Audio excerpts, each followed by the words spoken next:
My name is ML Elrick, and I'm running for Detroit City Council because I'm looking for a new way to make a difference.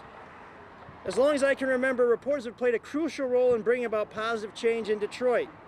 We've exposed discrimination, police brutality, crooked politicians, and for decades, reporters revealed how dangerous it was to be a kid right here in Michigan. Reporters uncovered shocking statistics, including how black infants were 3 times more likely to die before their first birthday than white infants. But Free Press publisher Neil Shine knew there was more work to do, and I want to welcome his son Dan Shine today. It's always great to have the Shines here on the east side where they belong. They've never, ever left.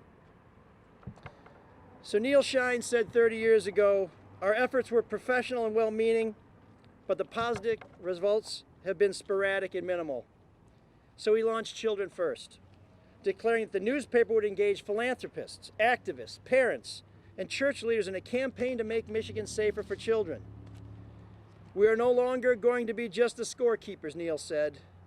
We're getting in the game. I started my career as a reporter 30 years ago, and I spent much of that time putting government under scrutiny, exposing waste, incompetence, corruption. I've also told the stories of underdogs, people who were mistreated, abused, their rights denied. But it's no longer enough for me to be just a scorekeeper. It's time for me to get in the game. That's why we're here, in front of the old Sherwin-Williams where I worked when I was in high school. It was a vibrant part of a thriving business district. The owner of Wimpy's Bars and Grills over there used to come and get his razor blade so he could scrape his grill. And across the street, Reverend Tony bought paint to transform an old jewelry store into the Heaven on Earth beauty salon.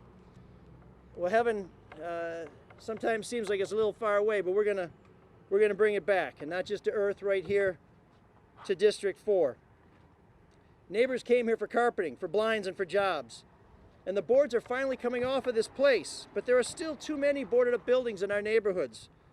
While officials bend over backwards for stadiums and skyscrapers downtown, we need someone to make sure that our neighborhoods get their fair share too.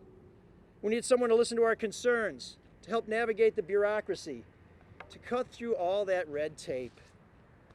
We need someone who knows our district, fighting for small businesses and neighbors, so we have places to work, to shop, to dine, all within walking distance of our homes. That's what we call opportunity.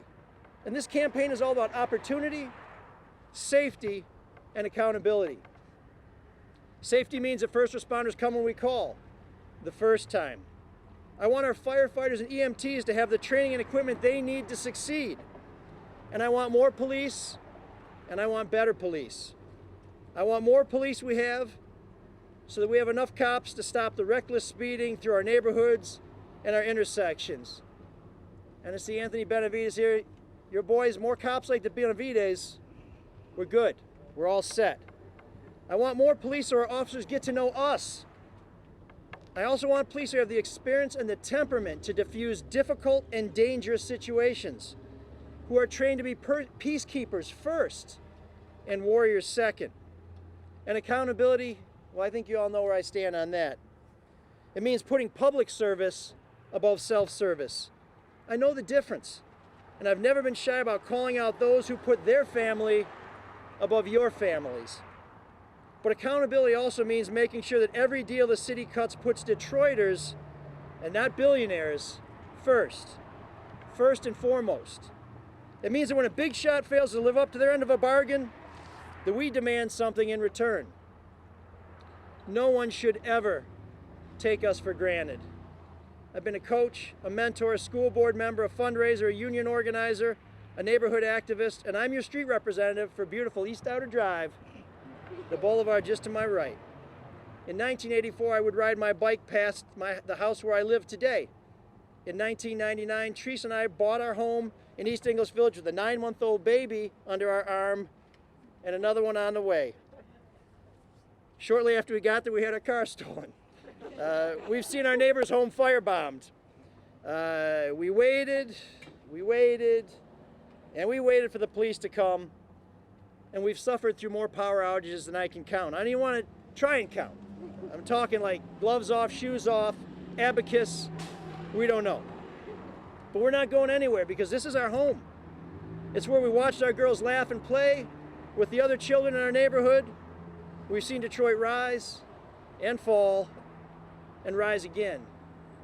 And now it's time for me to give something back to the city that's given me so much, to find a new way to help keep the city I love on track for my daughters and for all of our sons and daughters.